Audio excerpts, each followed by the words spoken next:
8, 7, 6, 5, 4, 3, 2, 1.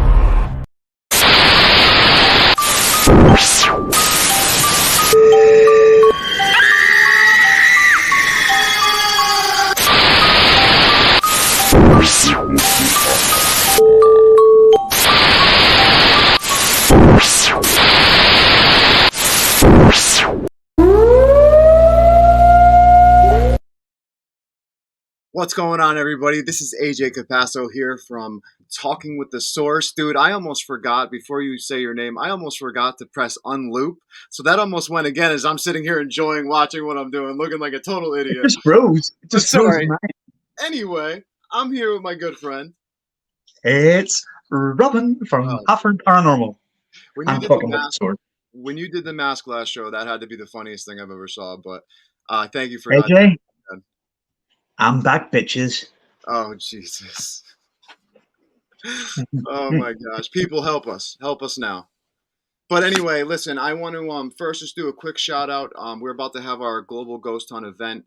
Head over to www.globalghosthunt.com. Sign up for the October event that's going to be coming up.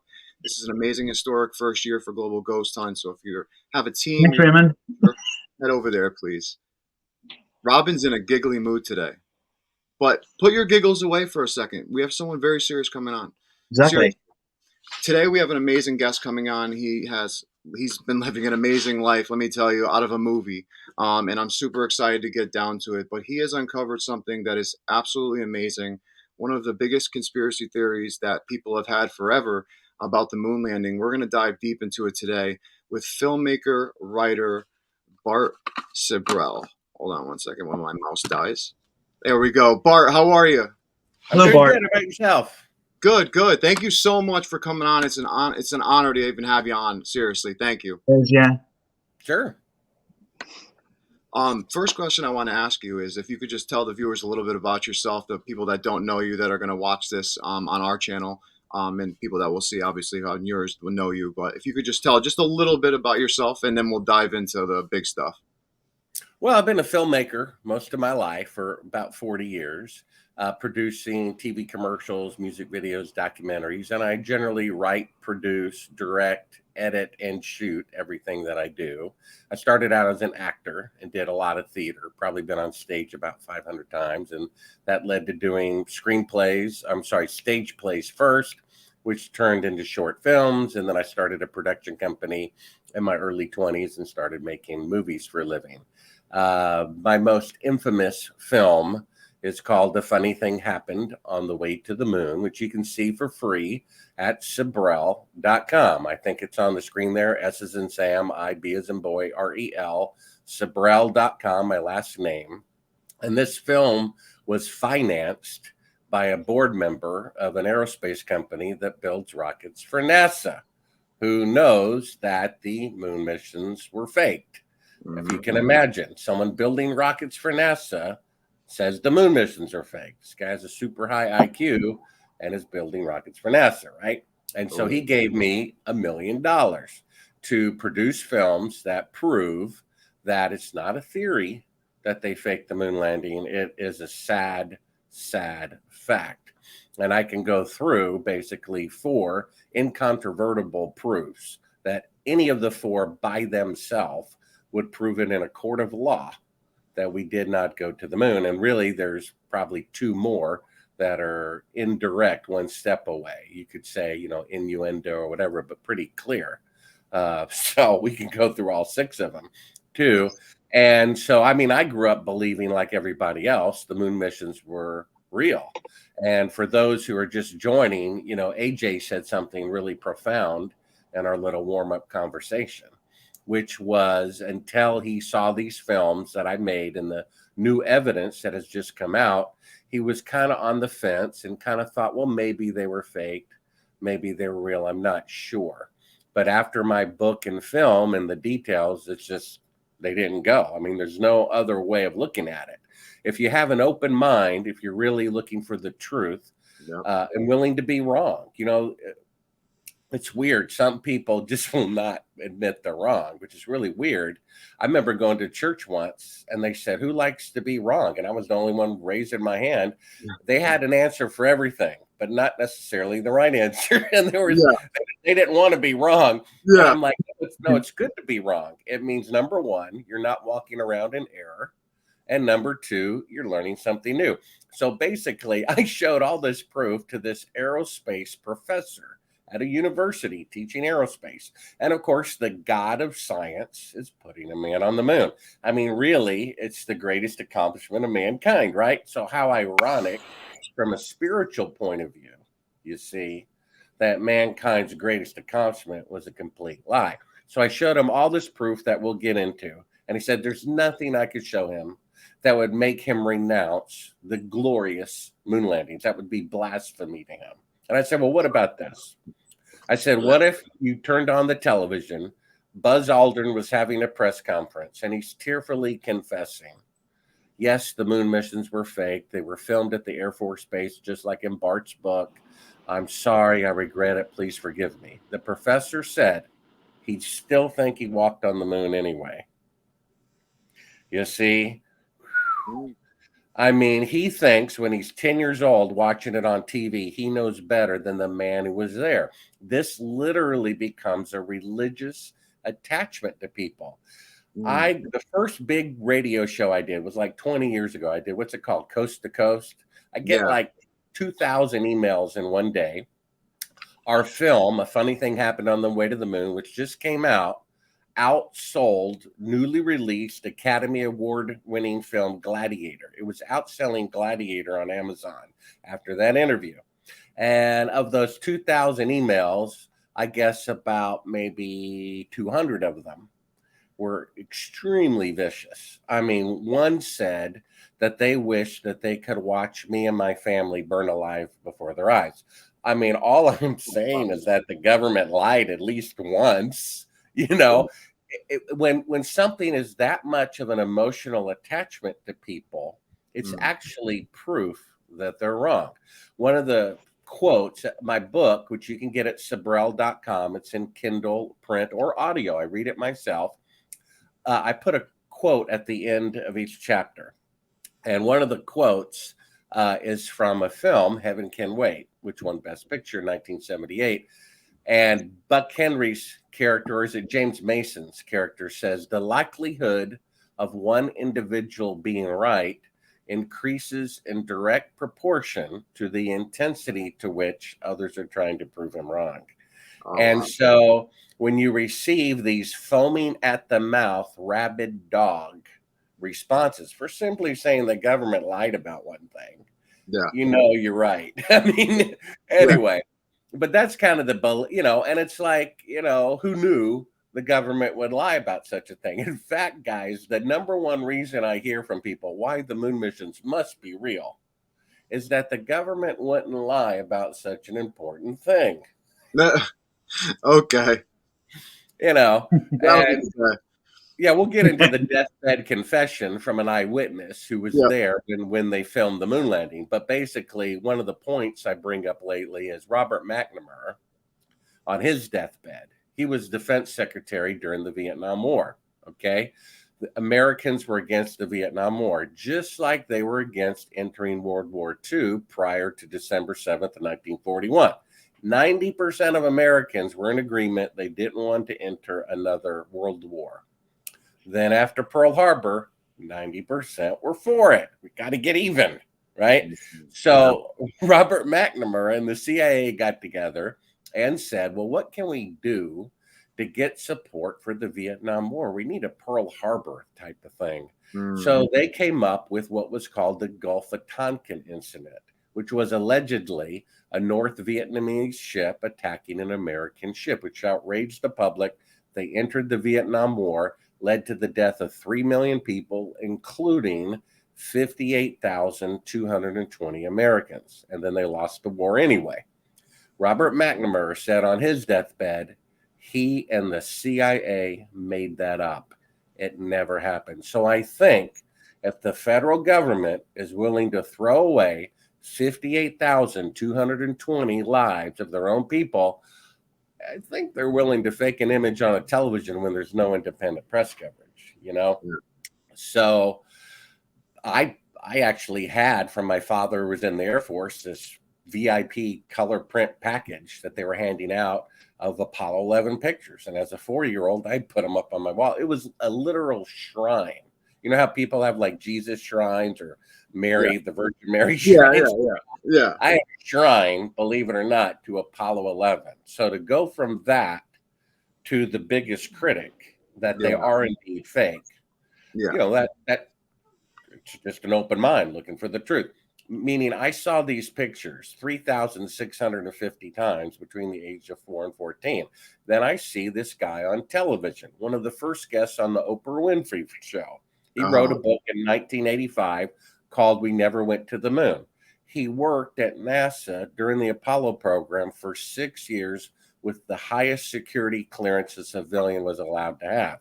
He personally edited memos between von Braun, the rocket designer, and the Pentagon to correct his grammar, English not being his first language. He was an English major, is why they hired him.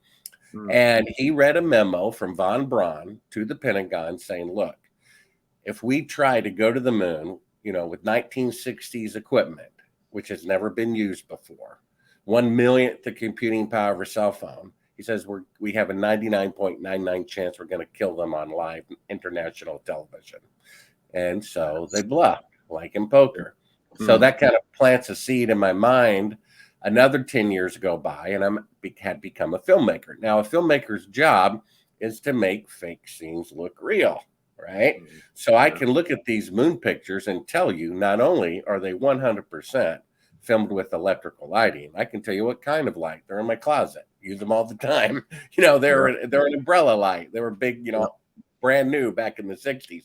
And so I actually edited a program one day for the guy who made the TV show that, you know, that I saw the guy saying we didn't go to the moon 10 years earlier. And I'm like, well, who was that guy? So I get in touch with him and he says, hey, you're a filmmaker. You should do a film about the fake moon landings. So I start looking into it. And the more I look into it, the more odd it appears, like something's not right here. Yeah. And I could show you one little screen share. Let's just, you know, prove it right off the bat here. I'm going to hit the present button, share screen, go to my screen selection, and then I'm going to hit this button, and you should see my logo, right? Okay. Coming up. You can talk about the air conditioning, the flag blowing, and blah, blah, blah, blah, blah. You can prove the moon landing is fake with one photograph. It would prove it in a court of law. Okay. Here is on the left a picture that I took in sunlight. Now, all the pictures on the moon, according to NASA, were taken in sunlight. There's no atmosphere. It's 20 times brighter than high noon on a desert on Earth. The last thing you're going to need is electrical lighting. So here are two telephone poles about 5 feet apart. The sun is 93 million miles away. It's 1,000,000 times bigger than the Earth. It's going to cast shadows parallel in the same direction over the entire continent of North America, over the entire moon. In sunlight, it's impossible for shadows to intersect. Impossible. Over here on the right is a picture from the alleged last mission to the moon, meaning one of the many reasons we know they never went. It's not like they faked the first one and later went, because here's the one from the alleged last mission. The shadow of the astronauts going at 12 o'clock, and this rock about 5 feet away, the shadow's going at 9 o'clock. A 90-degree difference. It cannot be duplicated in sunlight. It can only be duplicated with electrical light, which means it was taken on Earth, which means they did not go to the moon. This is all the proof you need that the moon missions were fake. It would prove it in a court of law. That picture on the right cannot be duplicated in sunlight. You bring in an electrical light, you turn off the lights in the courtroom, and then you can get them intersecting at 90 degrees with an electrical light. You go outside, have a person stand and put a rock there, and the shadows run parallel. There you go. You just proved it in a court of law that the moon missions are fake. How simple is that? You see? So when I start looking into it and I recognize these things, I'm like, oh. And then on top of that, you have 2 of the 3 astronauts on the world famous mission. They refuse to be interviewed about it unless the president personally asks them to. They don't want to talk about it. That's kind of weird. You know Yeah. how many pictures there are? Still pictures. Of Neil Armstrong standing on the surface of the moon, first man on the moon. Guess how many pictures there are of him doing that? 0. Yeah. They said he was the one taking the picture, right? Well, that's their Yeah. excuse Yeah. for him not being in any of the pictures. But if there's a 500-degree difference in temperature between light and shadow and micrometeorites and radiation, you might drop the thing. You might want to have a backup camera. But the fact is, he didn't want his picture taken.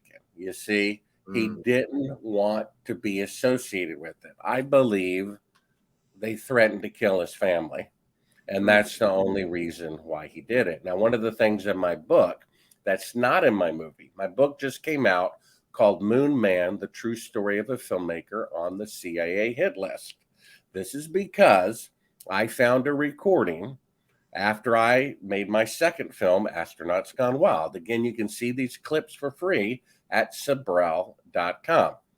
And I showed him the fake footage, which is one of the proofs. We have a footage, and I can share screen and show it to you later, of them faking being halfway to the moon with a 1-foot model right in front of your eyes, dated 2 days into the flight, with the third track of the audio of the CIA telling them to fake a 4-second radio delay. So I show that to an Apollo astronaut. He turns beet red. Where did you get this? He literally assaults me from behind while we're filming it. And of course, in the commotion, I forget I leave a high quality wireless microphone on him. And in the commotion, my cameraman forgets to hit stop recording. So while the Apollo astronaut and his son are in their house with the door closed, and the camera is in the back seat of the rental car in his driveway about ready to leave, we're unintentionally recording the private conversations of the astronaut in his house. So about 3 months after this happens, when the film secretary gets around to doing, she did transcripts. Mind you, I have $1 million, so we have a transcript of every time we talk to an astronaut. 3 months later, she does the transcript, with both tracks of audio, one from the wireless mic, one from the mic on the camera. And she calls me up frantic, Bart, do you know what they're talking about in their house before you turned and picked up your expensive microphone? No, I don't know. What are they saying? She says, they're talking about calling the CIA to have you killed. I'm like, yeah, that's funny. She says, no, Bart, they're talking about calling the CIA to have you killed. I said, that's funny. She says, Bart, you're not hearing me. They're talking about calling the CIA to have you killed. And if you like, you can pull the audio yourself. I got it queued up right here, and you can listen to it. And I'll do present again. Now I can turn my microphone toward the screen if you want, or you can pull audio from it. I'm not sure the audio will come from it actually, but you want to know what though? Everyone really does have to check this out because I find this so wild that this is said. Yeah, I mean, so here's the clip here from Astronauts Gone Wild, and I'll turn my mic. Sometimes it works, sometimes it doesn't, but we'll give it a shot here.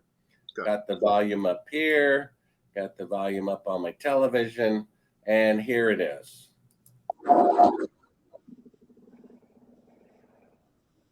No, we didn't hear it. Did you hear it? No, we didn't hear it. I don't know why. I guess it's that microphone setting where, it's trying to kill background noise or something. But, I could try to turn that off in settings real quick. No, that's not a big deal. I mean, I could always try and put it up right here. Now I'm going to do automatically adjust the microphone and turn it off. Okay, we'll try it one more time. Okay, yeah, that works. So we'll find out what works. Right. Here. So there he is assaulting me from behind. And then later he, threatens to shoot me, want to get a gun. No. And here it is. They go in. He said he wanted to take me to court. Never would. Yeah. Did you hear it that time? Yeah. No, we didn't hear it. We can't hear the volume. But I tell you what. you can take my word for it and, go to Sibrel.com and just, click on that device yourself, and you can see it that he, says word for word, do you want to call the CIA and have him whacked? Yeah. And, that is very unusual to be saying such a thing. Now, first of all, if I really walked on the moon and someone thought otherwise, I would find that hysterically funny. And, it's like with Buzz Aldrin, and that's, of course, a famous thing. He punches me when I ask him to swear in the Bible. Yeah. If I walked on the moon and someone thought I didn't, I would find that very amusing. And if someone said swear in the Bible, I'm like, sure, I'll swear in the Bible. Would 2 make you feel better? Would 3 make you feel better? But it's as if I go up to him in front of his wife and say, oh, your mistress says hello. You see, a sword with no point makes no injury. He got mad because I'm embarrassing him in front of his entourage. And if they really went to the moon and I'm some silly person who thinks it was done at a TV studio, they wouldn't have to call the CIA to have me killed, now would they? Right? No. And so what we have in the book that's not in the film is a deathbed confession from a gentleman who was there when they filmed Apollo 11 at his base. Now, my father was in the Air Force, and it was filmed at an Air Force base. And I had to look up a recording of Bill Casing that I filmed years earlier. I'm like, didn't he say something about the Air Force? And he did. He said that the faking of the moon landing was supervised by the United States Air Force and under the direction of General Sam Phillips. And where was it filmed? An Air Force base. Now, it was filmed according to our source, and I'd like to share a screen and just show his face because let me go ahead and do that. Share screen, screen 1, pull this over here, share. This is the guy right here. This is Cyrus Eugene Akers, okay? And he was chief of security at an Air Force base I'd never heard of called Cannon Air Force Base. I did a little research. Every military branch has its Special Ops Intelligence Division. The Special Ops Intelligence Division of the United States Air Force is not at Area 51. It's at Cannon Air Force Base in Clovis, New Mexico, where this guy was the chief of security at the most secretive Air Force base. On his deathbed, okay, he confessed something. You got to understand this guy's about to die. And apparently he believed in God. And as best as we can tell from the scriptures, if you confess your sin and renounce them, pledge not to do it again, you'll be forgiven. Yep. So he confessed that he killed somebody personally. He killed a coworker. He killed a coworker because he and this coworker eyewitnessed the faking of the moon landing June 1st, 2nd, and 3rd of 1968. And his friend thought it was morally wrong for them to do it and was going to tell a reporter. We don't know whether he was ordered to do it or whether he did it of his own initiative, but he murdered a coworker. And then he went on to say that the reason why he killed him was to cover up the moon landing fraud, which took place June 1st, 2nd, and 3rd at Cannon Air Force Base in 1968, as you see the Special Operations Division. He also was given a list of 15 names by President Johnson personally. President Johnson said these people are allowed in to observe the faking of the moon landing and no one else. He kept that list, and I have it, and I publish it in my book at Sibrel.com. Lyndon Johnson, the President of the United States, one of the reasons he didn't run for re-election, maybe the primary reason, when he was eligible, only one of 2 presidents in the history of the nation that didn't run for re-election when eligible, because he knew they were going to fake the moon landing during the next term. And who knew that would work? What if you got caught? Didn't want to have anything to do with it. Neil Armstrong, only as an observer. They had a double in the spacesuit. Buzz Aldrin was there. The rocket designer, Werner von Braun. This guy I never heard of, Robert Emenager. Apparently, he's a science fiction writer. Spent his whole life saying UFOs and aliens are real, and spent his whole life saying the moon landings are real. Wait, Bart, I got to stop you right there for 1 second because Robin had this theory one time. He's like, what if, like the government had people working in the Hollywood industry making certain science fiction movies to like, about aliens, certain things like, certain things like that and stuff. Do you think that people in the scientific stuff in Hollywood, do you think that they could be influenced by government to release certain type of films to maybe get used to stuff like how the UFO thing they're trying to throw in our face and all this type of stuff Oh, now? absolutely. That's an established fact through uncovered documents from the government. They started using Hollywood as propaganda during World War II.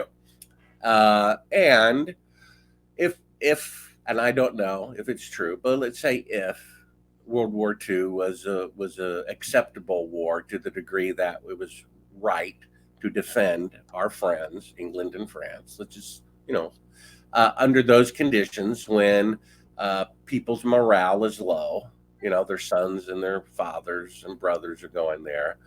Is it okay for Hollywood to do positive films about the war and bombing and success and victory? I think it's okay, personally. You know what I mean? When you're on a date, you're accentuating the positive. You put on your nice shirt. Is that really lying? Yeah. However, unfortunately, when the war ended and there was no other reason to do that, they kept doing it. So in 1947, I believe they wrote a law that the government cannot use propaganda anymore.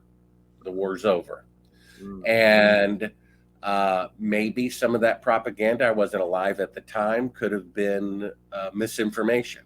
They could have intentionally leaked things to throw the leadership of Germany off, and technically lied to the American people in the process. I don't know.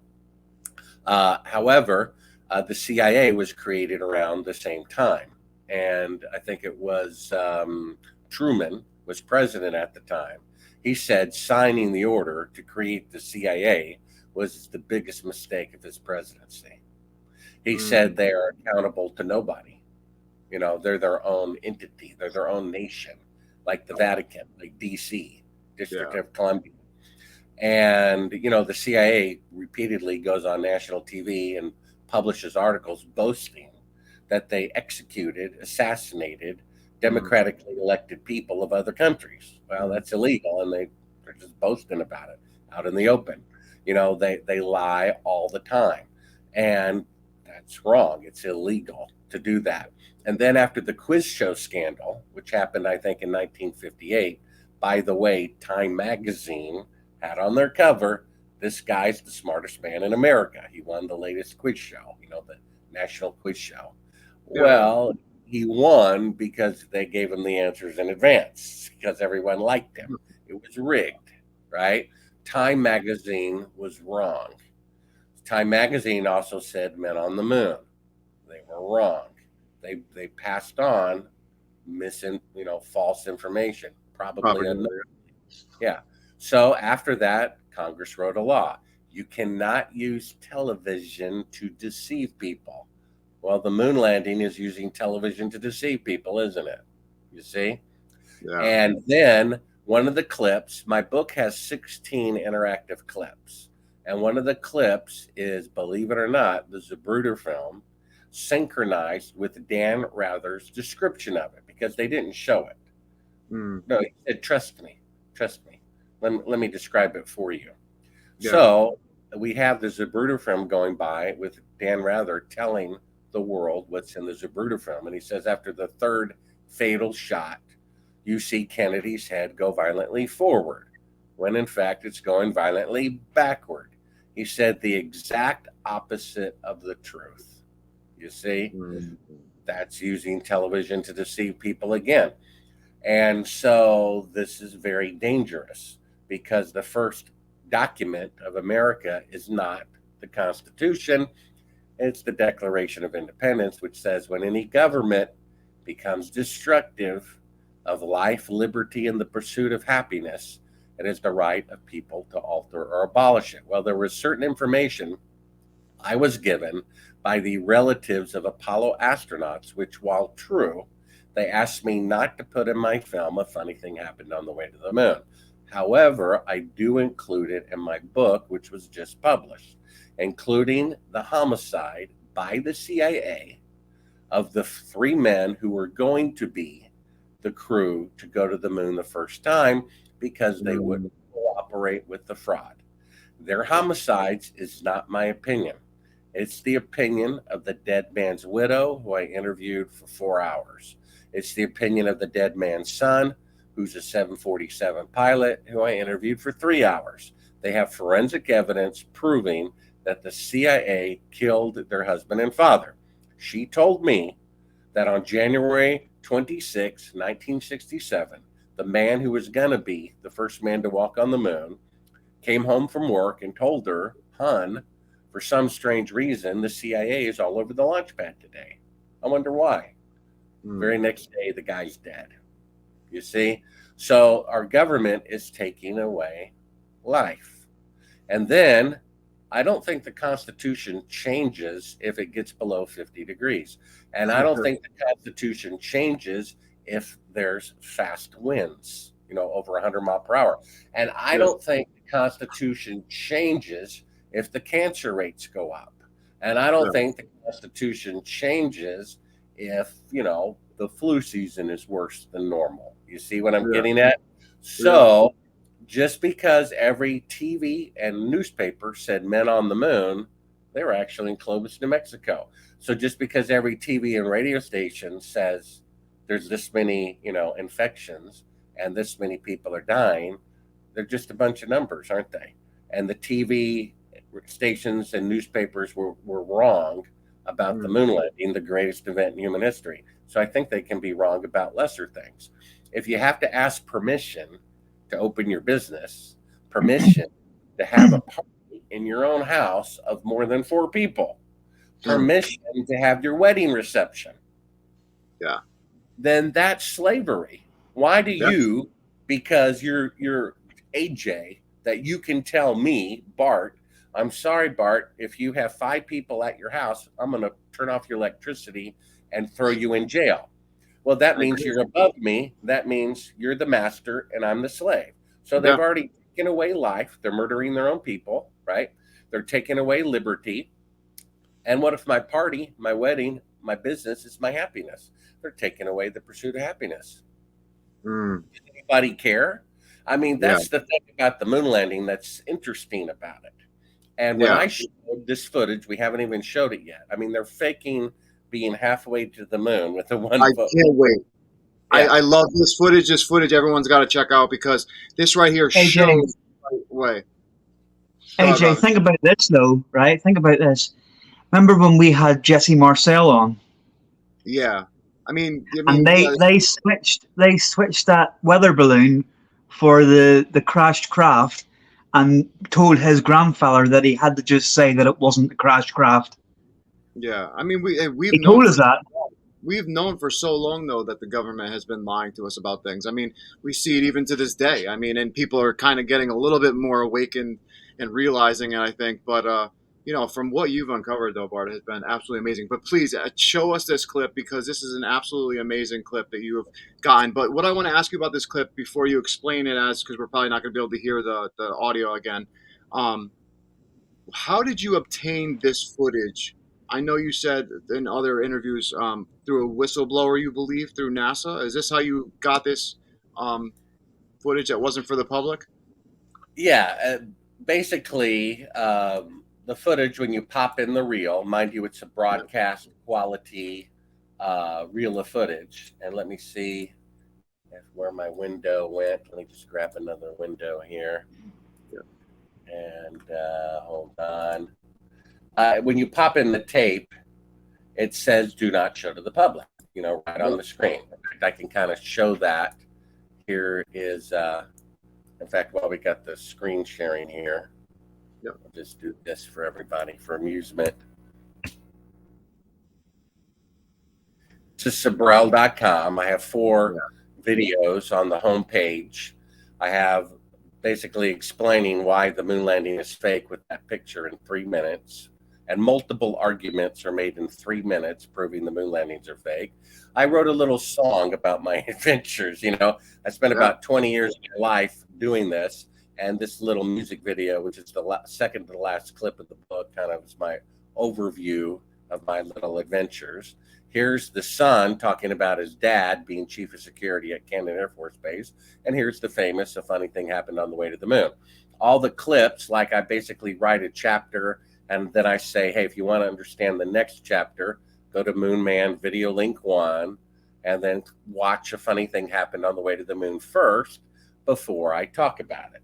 This clip will blow your mind. This is the sign-off national anthem from like 1970, and they're like doing the words below, "Oh, say can you see by the dawn's early light," and they kind of change through this kind of Venetian blind ripple effect.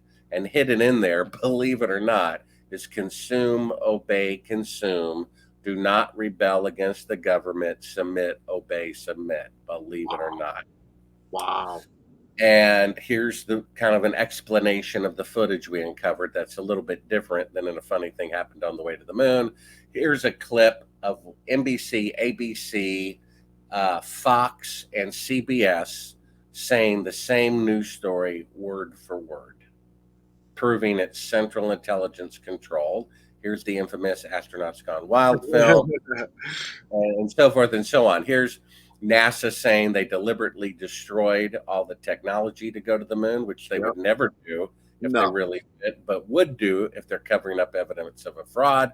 Here's a space shuttle astronaut saying we hope someday to go to the moon. Here's NASA saying the technology to leave Earth orbit has yet to be invented. Yeah. Right on camera. Yeah. And here's them lying, saying the exact opposite of the truth right in front of your eyes, and so forth and so on. So we want to get to that footage. Let's just show it officially, and "A Funny Thing Happened." I know you can't really hear the audio, but one of the things you just have to go and see it. Yeah. Is we hear the CIA. Basically, they're in Earth orbit. They never left Earth orbit. And what a surprise. Here we are 55 years later, and they still cannot leave Earth orbit, right? That's why there's mannequins orbiting the Earth. Yeah. So according to NASA, this is the Earth floating in space. They need to prove that they're halfway to the moon 2 days into the flight, right? Yep. So we have the unedited version of the CIA telling them how to fake the shot. This is a fake footage that the astronauts actually did from Earth orbit. They say there's only one window that faces the Earth, and it's filled up with the TV camera. Meaning, if this were really the Earth floating in space, they'd have to have the camera in the spacecraft, the lens, right up against the glass, right? Yeah. It can't be at the back of the spacecraft if you want to shoot the Earth, far away. The lens has to be up to the glass, right? Yeah. But they lied.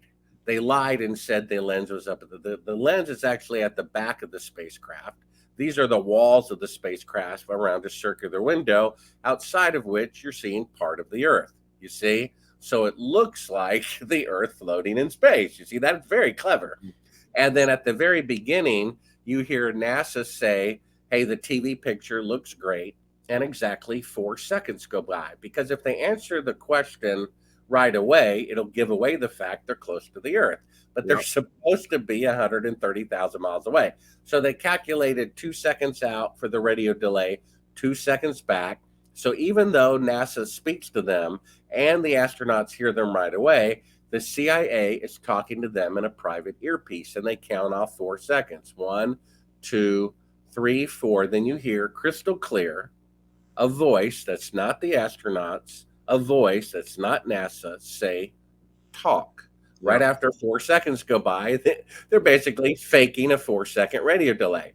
So basically, I'll skip ahead to the end, which proves it. Yeah. I've been a video producer for 40 years, and I think I've gone through 8 formats. And one of the first formats I used was a broadcast tape format called 3/4 inch. Yeah. It was about the size of a small dictionary. It was pretty big, and a huge cassette. and it had those manual buttons, that you literally have to push down. And if you don't push them down all the way, they won't lock in, right? So the same thing is true when you hit stop. You have to press down the button all the way and then it will stop. Well, what happened is, and I can tell because there's a little flash on the screen, that proves that they pushed the button down. The electrical connection to stop it almost happened, but they didn't push the button down all the way. They took their finger off. They thought it stopped recording, but it kept recording. And because we have the unedited version, this is what you see. Now, they just said earlier that this exact shot, they said this, and they have in every NASA documentary, they say this is the Earth floating in space from 130,000 miles away. It's the same footage. This footage is in NASA documentaries and they claim this is the Earth floating in space. Again, this is the walls of the spacecraft in Earth orbit. This is a circular window with the Earth outside of it. This is a piece of cardboard, believe it or not, that they cut into a crescent piece to look like the Terminator line between night and day. And you're going to see this because during this part, they thought it wasn't even recording. So here's a work light in the top left that they diffused. They put diffusion on it so they would have just a little bit of light to see the camera controls, but not enough to put on the walls of the spacecraft. Now you're going to see Michael Collins's hands come in front of the window right there, and he's starting to remove the Terminator line in the screen in front of the window. You see that? That's a 1-foot model of the Earth, right? You see hands in front of it. Yep. That's the hands of God from outer space, right? Right. And then the lights come up, and you see that the camera was never up against the glass and that they're in bright Earth orbit with the Earth shine coming through. And it's dated 2 days into the flight, So basically that we have them faking right in front of your eyes, pretending to be halfway to the moon. Even my greatest critics, right? My greatest critics, and I still have to find your window. You're still there, right? Yeah. Okay, where are you? Okay, here you are. Got me? Okay. Even my greatest critics cannot deny that. It's really remarkable. The greatest critics of me admit that's fake footage. I mean, you can't not admit it. Yeah, you know what I mean? You can't deny that. Yeah. And so they say, well, they're just rehearsing. And I'm like, okay, well, why not rehearse with the real Earth out the window? If every ounce of weight cost $1 million, why did you bring a fake model of the Earth and a fake Terminator line? You know what I mean? And then why are you faking a 4-second radio delay if they're really halfway to the moon? Yep. And if the Earth is really out the window, you would rehearse with the real Earth out the window. Yeah. I showed that footage to the news director at NBC. You know what he did? He went, oh, I bet. I mean, then he said, word for word, oh my God, this absolutely proves they did not go to the moon. They never left Earth orbit because it's dated 2 days into the flight when they're supposed to have been beyond Earth orbit. Yeah. They say for the part that they intended to air, the best of the fake shot. We're 130,000 miles out, but they're not. They're still in Earth orbit. And so I said, yeah, well, when are we going to broadcast it? Yeah. He says, I can't do it. He says, this will cause a civil war. I will not go down in history as the man who caused the Second American Civil War. Isn't that amazing? Wow. What he's really saying is, if we show the public how corrupt the federal government is, then it'll bring an end to the corrupt federal government. Yeah. And then what's supposed to happen? You see, because whoever killed JFK, he's still dead. Whoever did 9/11, all those people are still dead. But this is different. And he recognized it. This is candy. This is a sweet lie. This is taking away candy from a child and giving them a turd instead. He realized that this, even though, as best as I can tell, maybe 15 to 20 people were killed to keep this a secret. They say the Kennedy assassination witness list, they knocked off 200 people. Of course, 9/11 is 3,000 people. So even though this may have killed the fewest number of people, it's the one that, if the truth comes out, would just piss off the public so much. So 10 years go by, We Wait, get I have enough. a question. Hold on, I have a question about this before you go on to that. My question is now, do you think that the government is not going to care after a certain amount of time because the people of that era will be gone? You know what I mean? If this That doesn't get uncovered? I'm sure they claim that, but the fact Okay. is they were supposed to open the Kennedy assassination files in 2017 and didn't do it. You know what Yeah, I mean? true. And the True. law, I don't know if you've ever read the law that No. claims they're going to open them in 2017. It's absurd. It Oh, basically no, it says isn't. this: we promise to open the Kennedy assassination files in 2017 unless in 2017 we change our mind. That's what the law says. It says we Wow. will open the Kennedy assassination files in 2017 unless the president at the time decides not to do it. So what's the point of the law? That's like, Yeah, AJ, please, let's get together. I promise I won't yeah. punch you unless I later decide to. Yeah, yeah, right. Well, Yeah, it makes I no mean, sense. why even write a law like that? So No, 10 years go by. I didn't even show it. Somebody else discovered it. The new news director discovers the footage. It's like, well, why have we been sitting on this for 10 years? They call me up and say, Bart, we're going to fly you to New York. They put me up in the Waldorf Astoria hotel. You know, I yeah. think I broke the record on room service. But anyway, so and they do an interview with me. The camera's there, explaining the footage. They say we're going to broadcast this nationwide. Breaking news: the moon missions are fake. Yeah, And then they canceled the program. I said, "Why did you cancel it?" They said, "Well, we got a threatening call from the United States government." yeah. How did they find out? Well, because my phone calls are monitored, and Oh, because okay. what happened was less than 2 years ago. Okay, the book just came out. The Yeah. book tells us where Apollo 11 was filmed, Cannon Air Force Base, when it was filmed, June 1st, 2nd, 3rd, 1968. 15 people who were eyewitnesses. Come on. Yeah. Even the CIA code name we published in the book, it was code name Slam Dunk. And President Johnson personally came up with the code name. Basically, they knew they couldn't send men to the moon, and they knew if they tried, they were going to kill them on national TV. So they said, basically, the only way we can guarantee, remember the Vietnam War is going on. Nixon said, the greatest threat to the United States is not China, not Russia.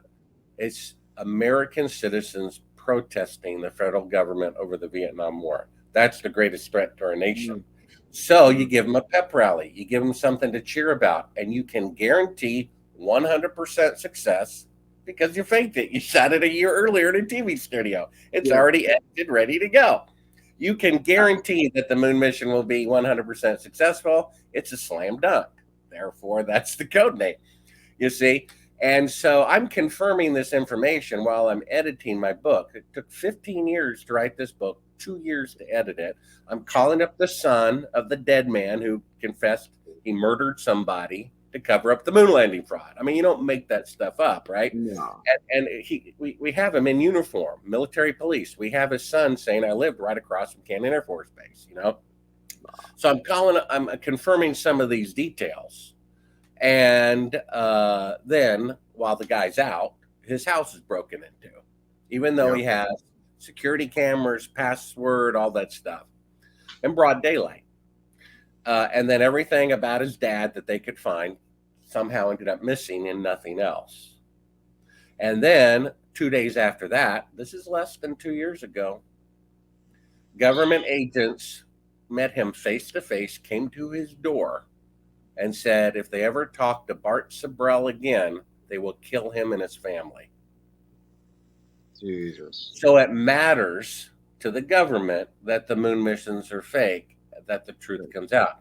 They probably know what the first news director at NBC recognized. It's different than 9/11. It's different than who shot JFK. This is something, you understand, they put it on stamps, men on the moon. They put it on 50-cent pieces, men on the moon. They put it in the encyclopedia, men on the moon. They teach it in every university, men on the moon. They gave them ticker tape parades, men on the moon. They gave them medals of honor for lying. Oh my gosh. They Yeah. recognize this is different. It's really spiritually symbolic. A film, like I said, go to Sibrel.com, watch clip 2 Yes. in the top left button, watch a funny thing happened on the way to the moon. Please I do, open everyone. up This the is film serious. with scripture. Okay, I open up with scripture. Hope you're not offended. But Proverbs has a lot of wisdom, whether you believe in God or not. It says pride comes before a fall, right? When you boast, I'm the best tennis player in the world. Guess what? You're going to start missing shots. That's just the way it works. You know what I mean? And so the Bible says, and you got to understand, until 200 years ago, for all of recorded history, until 200 years ago, the greatest technological achievement is the tallest building. How tall can you build a building without it collapsing on itself? And technically, that race is still going on. Every 2 years, Badai, Saudi Arabia, whoever, they build 1-2 stories taller. So it says about the Tower of Babel. It says it right there in the Bible, Genesis 6. The reason why they built it was to brag. It says it right there. It was never finished. Okay. Then thousands of years go by, and then mankind builds the single biggest machine ever built, called the Titanic. And you know what they put in publicity posters? Come buy a ticket on the Titanic. It's the ship that God himself could not sink. Never finished tower, never voyage of one voyage on the ship. And get this, so Johnson doesn't run for re-election because he's afraid the moon landing fraud could backfire while he's president. I want to do it. And Nixon, he doesn't show up for the launch. I mean, come on. Everybody is watching. The whole world is watching. And he doesn't show up for the launch. He shows up for the second one after they got away with it. But he knew they weren't there. What if him and Neil Armstrong shaking hands and then it unravels and the truth comes out? He's literally distanced himself. And once they got away, once people accepted it, then he shows up for the second launch. But knowing they were not on the moon, he said in a live broadcast around the world, alleged telephone conversation with Neil Armstrong, he said, knowing they weren't there, putting a man on the moon is the greatest event since God made the universe. There's that brag. You see, it means something. Oh, I didn't finish the first part of the story. So when Bill Casey asked me to do this film and the shadows are intersecting and the administrator resigns and 2 of the 3 guys won't give interviews, and I'm like, I turn it down. I said, this could be true. And if I start looking into this, that could be dangerous. And I said, I'm not going to risk my life for what Nixon did. No, thank you. And then I changed my mind. I took a challenge from a Christian client of mine, read the Bible. So I read the Bible 5 times from cover to cover, divided into 365. I wasn't a Christian, but it convinced me that there is a battle going on between good and evil. I mean, obviously, rape is wrong. Child molestation is wrong.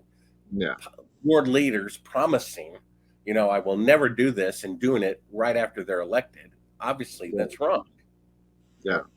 So what's going on here? What spiritual forces are going on here? And after 5 years after, I said, no, I'm not gonna risk my life for what Nixon did. No, thank you. I changed my mind. I said, look, I realize, first of all, I'm going to die anyway. Might as well go out in a blaze of glory. And who knew it would literally be risking my life? Because one of the, actually, it's 2 chapters in the book. The first is called "The Funny Thing Happened on the Way to CNN." Now, I've never talked about it publicly until the book came out. But when I found that footage, I mean, I couldn't call Bill Casey on the phone anymore. They disconnected my phone.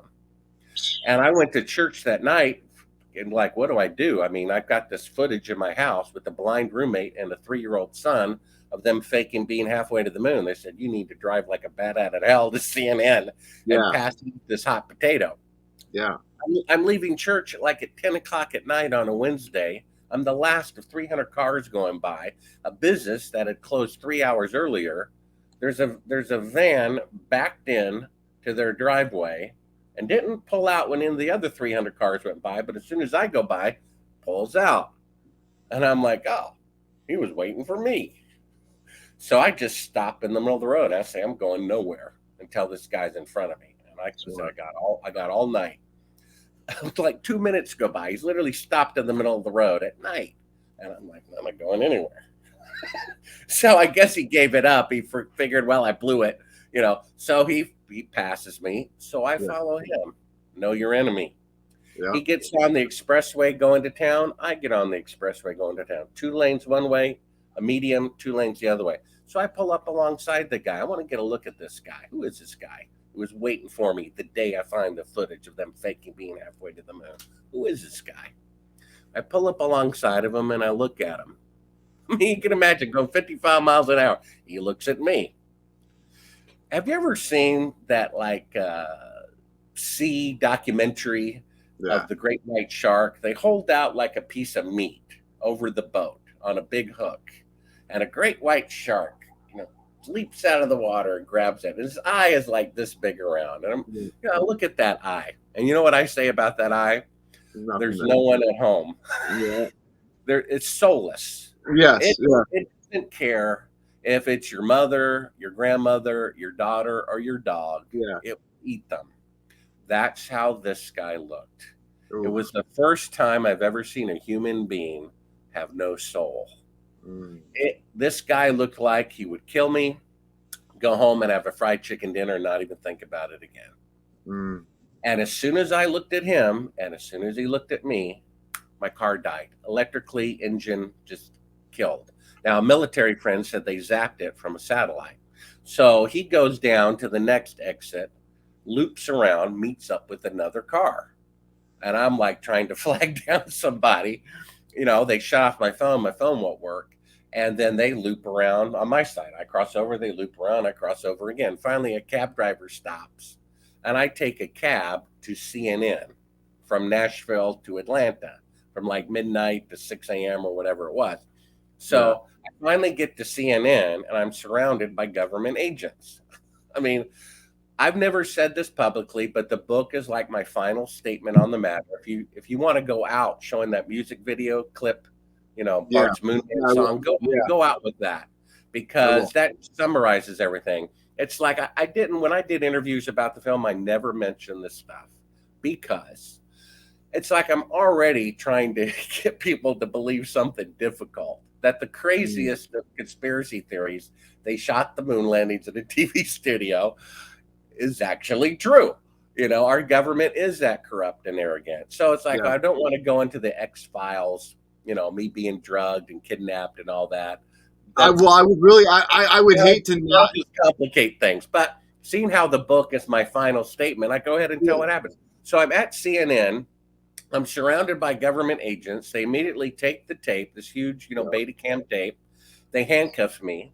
And then I hear them talk behind me. Mind you, I'm trying to get it in the back alley of CNN, because they're literally blocking me from going in the front door. So I make around and I'm going to hand it off to my friend at CNN in the back door of CNN. I'm surrounded by, motorcycle cops and government agents and a van that they put me in, and it's like pitch black, which takes effort, when it's around noon. Anyway, the point is, before they throw me in the van, I hear them say behind me, "Where's the thing?" "Oh, I thought you had the thing." "Oh, no, I don't have the thing. He's got the thing." I'm like, "Oh, I wonder what that is." Oh, that's great. It was like this little hospital bracelet, like you get when you go in the hospital, something like that. But they were handling it with rubber gloves. And they put it on my wrist where all my veins are. Mind you, what was it? Oliver North said he was on standby to put LSD on the steering wheel of reporter Jack Anderson to kill him or discredit him. Oh, wow. Right? So it was absorbed, right? I start feeling loopy. And just then, some lawyer who wanted apparently to have a CNN center address at the cheapest rate possible has a literal back alley entrance to a tiny, 200 square foot office, pops out. And I say, "Look, I'm a journalist being illegally arrested right now." In front, he gets out his notepad and they're like, "Oh shit." I shouldn't have said that. Sorry, but No, you what I do now. And so without him popping out serendipitously, I probably wouldn't be here today.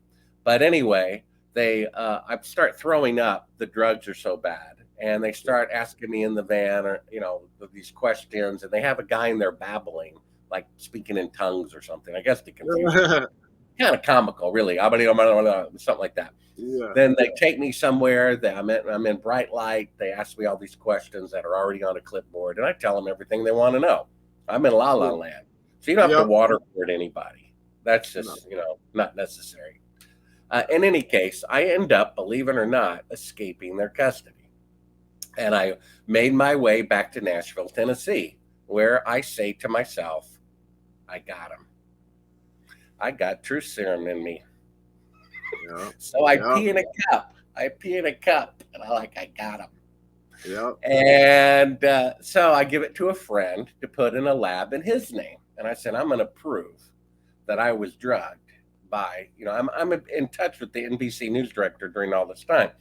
And I'm like, I'm going to prove on top of all of this that the government interference with the media, they agree the tape proves we didn't go to the moon. And then I'm going to prove on top of it, they drugged me. I got proof, scientific proof. Yep. I give it to a friend to put in a lab in his name, not my name.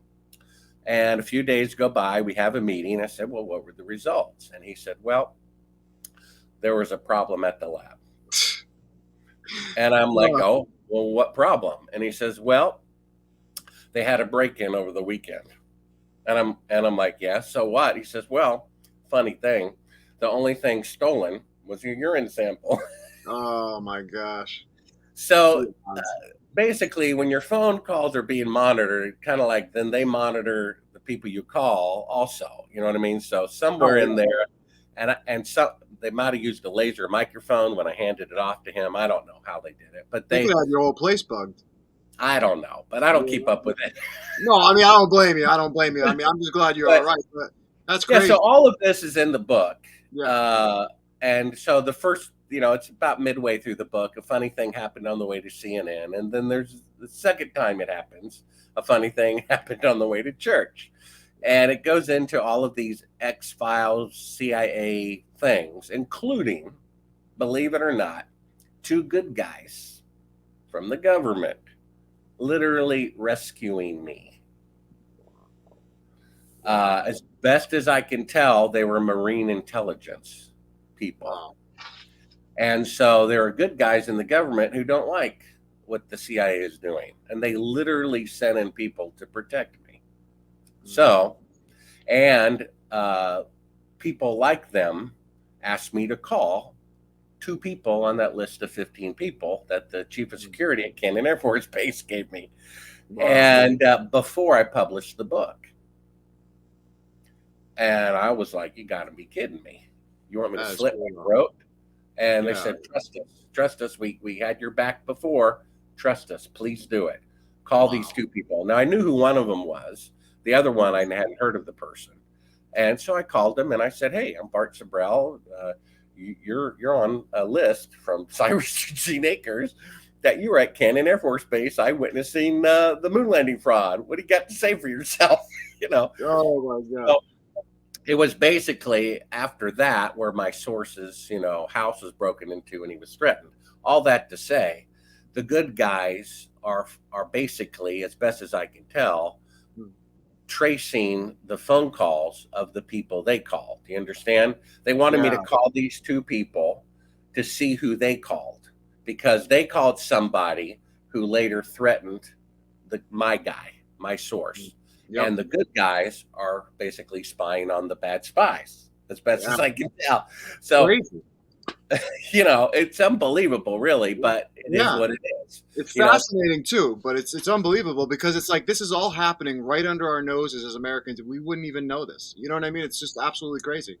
Yeah, and let me, because I know we're about an hour, but let me add one. Okay, so the first proof we have is the shadows intersecting. Can't be done in sunlight. The second proof is a 1-foot model of the Earth pretending to be halfway to the moon, dated 2 days into the flight. The third proof is the deathbed confession of an eyewitness. I mean, if I witnessed, I say in court, hey, I saw AJ shoot the guy I'd Yeah. say that's pretty good evidence. Sorry, AJ, Well, And yeah. so, but the fourth proof is simply logic. Okay, Yeah. today, with 50 years better technology, the best that NASA, the farthest, 50 years better technology, okay, the farthest that NASA can send a human being into space is 250 miles to the space station, right? Hmm. Just pick a city 250 miles away, make it vertical. That's as far as they can go. One of the Yeah. clips is NASA saying we can't send them farther because of deadly radiation. Okay, Yeah. they say so on camera. That's why there's mannequins orbiting the moon and not people. Okay, so wait a minute. What they're saying is 50 years earlier, when all of NASA had 1 millionth the computing power of a cell phone, they sent people 1,000 times farther into space than they can send them today with 5 decades better technology, which means Hmm. there was greater technology in the past than in the future. But wait a minute, that's a historic and scientific impossibility. You cannot have 1,000 times greater space traveling capability 50 years ago than today. You can't have that. No. When No. Lindbergh flew across the Atlantic in 1927, it wasn't 50 years and no, millions of aircraft, thousands times more complicated. They blew up the atomic bomb in 1945, 10 years later, 1,000 times more powerful.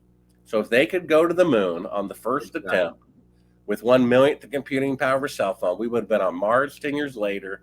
We'd be in another solar system by now, and there'd be Yep. bases all over the moon. You see? Yeah. So that proves it. And so why I changed my mind is I realized that if they faked the moon landing, and at that point I didn't know whether they did or not, just like, now we know they did. I Yeah. realized if they did, if they faked it, that's more profound of an event historically than if they had actually gone. Do you understand that? Oh, There's yeah. three possibilities. They put a flag on a rock, yippee doo, or it was the greatest fraud of the alleged greatest nation on earth, and they murdered Biggest people hope. in secret. The fact that they faked the moon landing is more significant historically than if they had actually gone. And we're being robbed of this truth. Yeah. If you don't know you have cancer, you will die. And Yeah. until it is admitted that they faked the moon landing or just proven in the encyclopedia, then these people will still keep lying to the people and murdering the people to cover up their own crimes, like they did with the crew of Apollo 1. See, my question for you, not to cut you off, my question for you is, do you think the reason why they did this, not just because of all the things you said before, but do you think also that they might have done this big fraud, this whole hoax, because of the fact that we have to be this superpower and we want to beat everyone and be the first? I mean, is that? Do you think that that had a big role? That pride, like you were saying, that Yeah, I ego think and stuff. there's multiple reasons. I mean, at Yeah, first, and for a long time, I thought it was pride. Kennedy's not a scientist; he's a visionary. yeah, I mean, we went from never being in space to walking on another world in 8.5 years. I mean, it's the only time in the history of NASA that they kept a schedule, really, because yeah, 20 years later, they couldn't even put an Earth orbiting telescope. They were 10 years yeah, behind schedule for that. You see, so the yeah. only time NASA's ever kept a schedule is the most complicated, untried flight of all time. I So know. yeah, Kennedy said they'd go to the moon before the end of the decade. It couldn't be done, and they just wouldn't eat humble pie. I mean, what this shows us is that our world leaders are juvenile. They set a goal, it couldn't be done. So they don't have the maturity to Yeah, admit that. And no, secondly, they don't have the moral ethics to admit it either. So we yeah, have immature, immoral people running our government. You see, my sources told me it's all about money. I mean, they only orbited the Earth, which they had already done. So the yeah, $200 billion that they got from the taxpayers, they probably only used a quarter of that and yeah. embezzled 75% or $150 billion they spent on who knows what. Absolutely. Now, I have a question from all the things that you've been through, which we definitely need to have you on again, Bart, for real, because there's so much that I want to talk about from filmmaking to all just the CIA stuff, a bunch of other stuff. But I wanted to ask you, all the stuff that you've been through with the CIA and everything that they've put you through so far. I mean, I don't hope that this ends and this doesn't keep happening. But are you still scared for your life? Well, how many CIA agents does it take to screw in a light bulb? You'd have to kill me, right? If he told me. Yeah, that's right. I Yeah. like that one. I remember that. But well, I don't keep up with it. I mean, and remember to go out with the song. One of the lyrics of the song, it's on the homepage, the Moon Man song. Basically, I say in the song that even watching Astronauts Gone Wild makes me uncomfortable. You know what I mean? Just watching it. It's like, did I really do that? Did I really get in the face of all these astronauts with the Bible? But when you know you're in the right morally, and that this is a spiritual issue, that's important to mankind, to know that their leaders are screwing them. Okay, they need to know. It's important. I knew God had my back. I knew it because I'm in the right, and this is them saying the ship that God Himself could not sink. God didn't let that slide, did He? No. And when they said the greatest event since creation, when He knew they're not on the moon, I don't think God's going to let that slide either. Yeah. You see, I think the truth is going to come out. I don't think it logically, but I think spiritually it might very well do that. Yeah. And so God's got my back. Good people in the government have my back. Yeah. And fortunately, it's weird to say that. It's weird to hear you say that. Good people in the government. I like that. But that's weird to hear you say after all this. Most people in the FBI and CIA are patriots. Unfortunately, their leaders are appointed by corrupt presidents. And this is the last chapter of my book at Sibrel.com, is what to do about this mess. And one of the ideas is to not allow presidential appointments of all the heads of government agencies. Let the rank and file FBI decide who their leader is. Same with the EPA, FDA, all of that. Yep. They should not be allowed to be, because many people in the FBI said they were investigating a senator taking bribes, and they said, if you keep looking into that, we will fire you. Yeah. So they dropped it. So we can't have that. I guess I don't really keep up with it. And then I guess the tradition is they don't go after the reporter, they go after the person who leaked it. They didn't come to me and threaten me face to face with death. They came to the person who told me this information. See, they generally go after the leaker of the information. Remember, what's his name? Seth Rich leaked, corruption in politics, and he coincidentally got robbed, and I guess the robber forgot to take his wallet. But so I got that working for me. Hopefully, I don't keep up with it. There's just I don't bother. It just it is what it is. Hopefully, they don't care anymore. I don't know, but they care enough to threaten the guy less than 2 years ago. I don't know. I mean, I don't worry about it.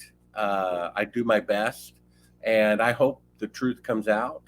And it would, when I first popped in that tape, and it said don't show to the public, and I'm looking at it, is that really the Earth or is that the window? The light come up and it's the window. I'm like, well, wait, let me make sure I get this right.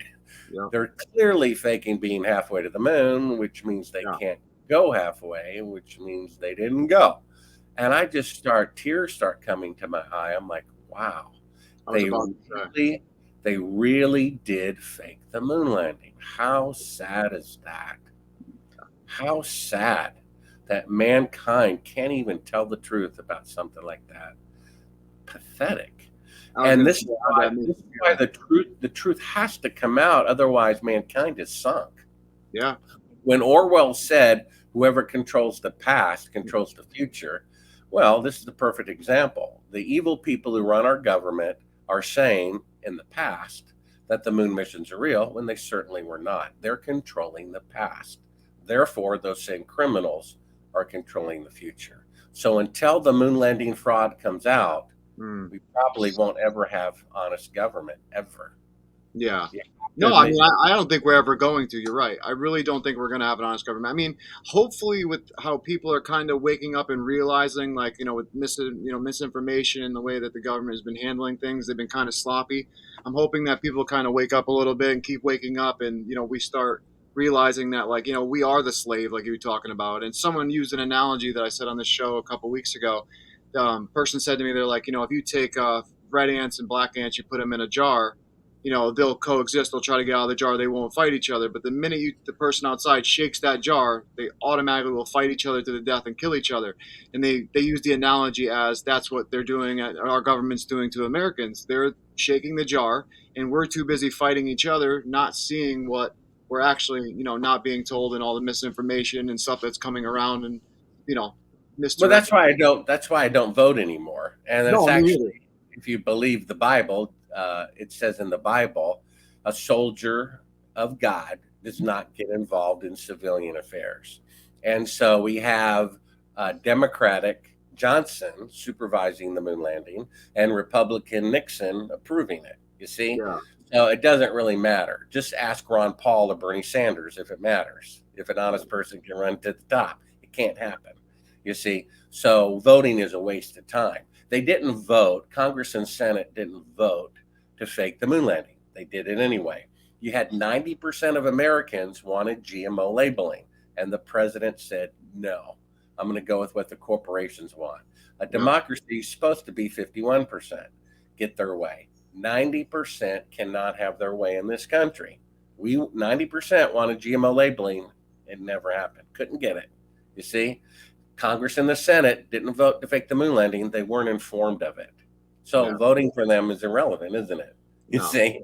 Now, our other host, he's really big into conspiracy theories, and he believes he believes that the moon landings are real. And he said it's not one landing, it's 7 moon landings. And like we said earlier in this show, they faked that first one. They knew they can get away with it. And what we showed earlier, and the stuff that you have in your book and also in your film, he actually needs to see it to understand, because I was just like him until, like I said, I saw everything that you had to offer, and I didn't even get to read, the parts of the book that I wanted to talk about, or even, get to do yet. But I tell you, it's amazing what you have accomplished with this. And I think it's amazing that you're still talking about it, and that you're not giving up, and that you're doing this for not just for yourself, but for everybody, and I think that it's really important what you're doing. I think it's part of freedom and democracy that we should be able to do this, I just think it's fascinating. I've asked one question the whole podcast because I'm just listening. I just think it's fascinating. Yeah. Well, what's amazing is that the moon missions really were falsified. That's what's really amazing. It is. This is the state of things. This is the state of our, leading world leader government in the world. They're faking mankind's greatest accomplishment and murdering their own people to cover it up and financing it with the third labor of people's sweat. They're taking their money to deceive them and to kill their fellow Americans. They're hiring sea agents with their tax dollars to kill people who are trying to expose the criminal government's lies. What's amazing is that they really did fake the moon landing. It's very profound that they really did. And it needs to come out. If it doesn't come out, we'll never have an honest government ever again. It's crazy. And before we let you go, I just wanted to say, like you said before in other interviews, Bill Gates, he would never just throw away his schematics, throw away everything, after he made something amazing. That's I would say the fourth, or was I going to say the fifth and sixth proof? The fifth proof is a recording of an astronaut plotting my assassination by the CIA, which would not be necessary if they really went to the moon, and I'm some silly person who thinks otherwise. So that's indirect evidence there. And as you say, NASA destroyed $200 billion worth of technology. Now, the B-52 was built 70 years ago, and there's still 200 of them in service because nothing works as good. So if they could go to the moon on the first attempt and spent $200 billion, you don't take all the hardware and throw it away and all the schematics and electronics and original videotapes and destroy them. Maybe they should have done that with the atomic bomb, but they didn't. So why would they destroy all the moon landing stuff? If they really went, sorry, I didn't mean to interrupt you. I just want to make the point. If they really went to the moon, they would never destroy their $200 billion investment of the schematics, the blueprints, the hardware, and the original videotapes. But if they committed a fraud, that's exactly what they would do. So the fact that they destroyed everything is actually proof of the fraud. No, you're absolutely right. And I apologize. I did not mean to cut you off. My stream lagged a minute, so I apologize. Thought you stopped Oh, for a no second. problem. I just want to make that point. No, that them please. I'm glad you did. everything is actually evidence of the fraud itself. Yeah. So. No, I'm glad you did. And it's so crazy because even they took with Tesla's, all Tesla's inventions, the minute he died, they took all of his work and they just stuck it away. So why would they do that with Tesla's work? But the biggest event in the whole world, they would just throw it all in the garbage and then we wouldn't have that technology anymore. It blows my mind right there because that logic is really important. But, it's like, it just doesn't make sense. There's so much it doesn't make sense that goes on. Well, going to the moon for a 7th time before they go to Mars doesn't make sense. I mean, George Bush Jr. said, of course, 10 presidents have said we're going to return to the moon in 5 years. And 10 times in a row, it never happened. George Bush Jr. says the reason why we're going to go to a moon the 7th time is it's a logical first step to Mars and beyond. I mean, come on, guys. If we went to the moon 6 times 50 years ago, why do we need to go back to practice for Mars? I don't understand that. It doesn't make any sense. You just go to Mars, right?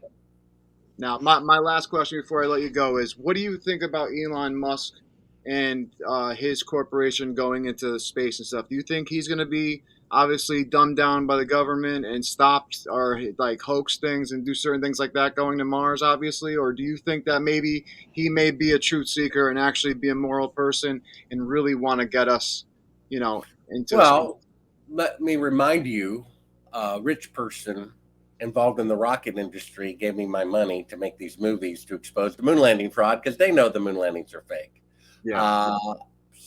I know those people. I have a copy of my book. I know that for a fact. Now, he has his little dreams of doing this and that, and he needs NASA's help. So he's playing ball, right? I know someone who works in the HART command center of the Chinese Space Agency. They said everybody knows the moon missions are fake. However, they have an agreement with NASA not to say so in exchange for technology. So they're playing ball, and you can't really blame him for wanting to take advantage of what NASA can do to aid him to do his dreams. My personal opinion is there's probably a solar system event coming, comet, asteroid, rogue planet. And by the time that happens, going to the moon or Mars or who shot JFK isn't even going to matter anymore. And all they're gonna do is stall, as they've done successfully for 55 years about JFK and the moon landing. They're just going to keep stalling until that event happens, and then no one's going to care about anything except how am I going to get clean water. Yeah, definitely. Bart, thank you so much. It has been such an honor to spend this past. I know it's been over an hour. It's been like an hour and 23 minutes. I just thank you so much for staying a little extra for us. Honestly, I could talk to you all day. Honestly, it was great. I mean, please send me the link, and maybe I'll put it up on my new podcast. I have a new podcast, subscriber based. You go to Sibrel.com, scroll down about halfway. There's a podcast button. Maybe I'll put this up as one of the rare interviews I share on my podcast, if that's okay.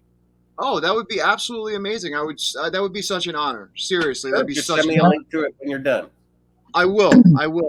One last thing I just want to say is thank you again so much for what you've done in this field, for all the research you've done for over the years, all the things that you've been through, like risking your life doing this, and obviously for a very, very good reason. And I just glad that you're okay, glad that family's all right, and I wish you well, my friend. I will definitely be contacting you by email because I actually want to ask you some filmmaker advice because I shoot myself and I just graduated from broadcasting school about 2 years ago. So I had some advice I wanted to ask you about if you can give me some pointers. But I just want to say thank you so much for your work. And Robin, I'll let you say your things too. I just want to say you're willing to come back on again at some point. Okay. Yeah, we would love to have you on again. Well, as far as risking my life, there's a well-known wise person who said, those who try to hold on to their life will end up losing it.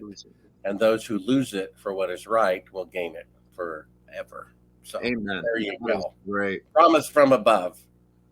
That is awesome. Well, Bart, again, thank you so much for visiting us. Before you leave, just please shout out all your stuff, your book, film, Sibrel.com. Please go ahead. Yeah, just go to S as in Sam, I, B as in boy, REL, Sibrel.com. You can get the book in audio, which I read, or Kindle or print. You can see all the video links there, which are part of the book for free. And then if you scroll down a little bit further, you can subscribe to my podcast, once a week summary of the alternative media, the best thereof. And I just started that. So awesome. Well, I'm super excited to check that out. I didn't even get to see that. Oh man, I'm so pumped now. This is gonna be great. Because I work overnight, so now I'm gonna have a podcast to listen to overnight again. This is gonna be great, Bart. So thank you. All right, my friend. Care. Definitely. Take care. No problem. Alrighty. Thank you later. Sure. Bye. Bye. Bye. Wow, man, such an amazing episode. Before we go, I want to play Bart's song. It is actually a good song. I love, as a musician, I absolutely love music. So let me bring this up. But dude, tell me, was I not right when I contacted you earlier? And I'm like, dude, this is going to be absolutely amazing. Just what he's been through, the things that he's done. I mean, everything, the research he's put into this. I mean, it's just been absolutely awesome. But what do you think? I just like I say, I asked what 1-2 questions. Too. Yeah. I'm... But it's like I just it's right. It's all, a lot of it's all American, right? So it's more with you. It resonates more with you, and you know what I mean. But just to listen to it, no, hey, it's just, and the people who were watching, they must have enjoyed it. Please send us a message, and everybody who was watching. I know that even the mother-in-law was watching it. She commented earlier on.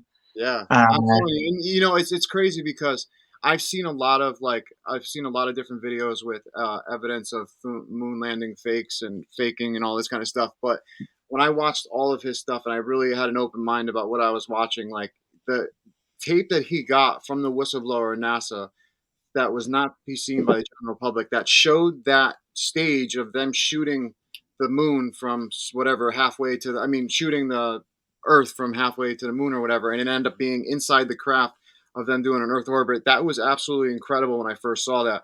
So it was just awesome to have him on. But I'm going to bring up the song real quick, and we'll pull out with that. And just want to thank every single person for joining us tonight as we do another episode of Talking with a Source. Give me 1 sec as I pull this up.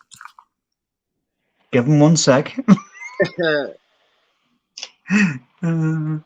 Is my 1 sec, AJ. That's what I'm going to call you. 1 sec, AJ. All right, I'm sharing my screen. You're stupid. All right, guys, here's the song. Coming up on the screen.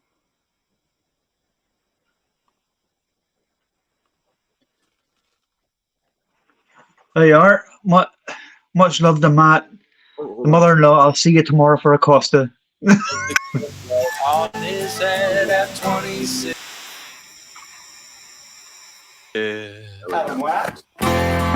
I grew up dreaming to tell my stories of fancy tales of angelic glory. Instead, my train derailed my truth. My dear old grandma hold those roots. She said the truth was worth the die, to beat old Satan, to beat his lies. I left my dreams to fight for truth. The dear old grandma, old Ruth.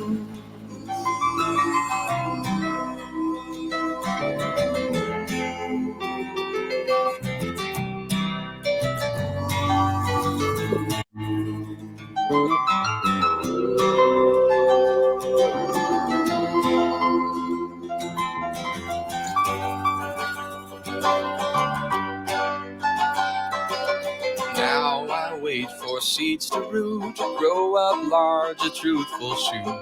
Then someday when I am old, they'll tell my story I long ago told.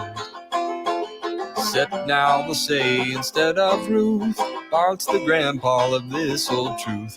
Not really true, 'twas Bill before me. and Jesus, my brother, waiting for me in glory.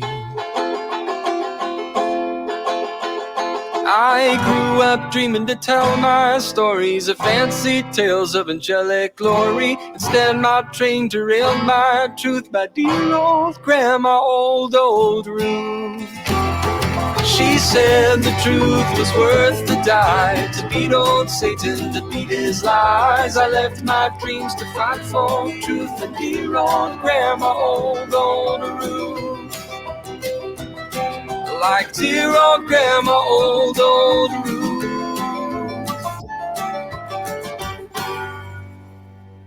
Love dear old grandpa, old true.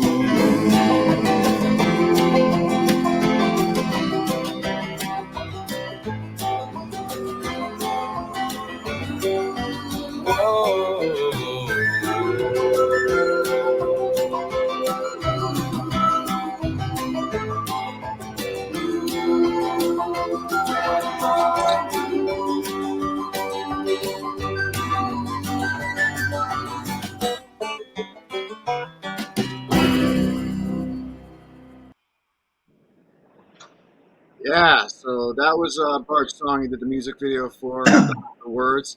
But I just want to say to everyone, thank you so much for joining us again on Talking with the Source. My name is AJ Capasser. Capasser. Did you hear that? AJ Capasser. My name is AJ Capasser, and I am the host He of doesn't Talking. know where he is. I don't know what's going on right now. Go ahead, my friend. I'll take over because he doesn't know who he is. Many thanks for watching Talking with the Source tonight. It's been an absolute pleasure. From AJ Capasser, from AJ Capasso on the street corner, and from Robin from Haffern Paranormal, both from Talking with the Source. Later. It's goodbye from me.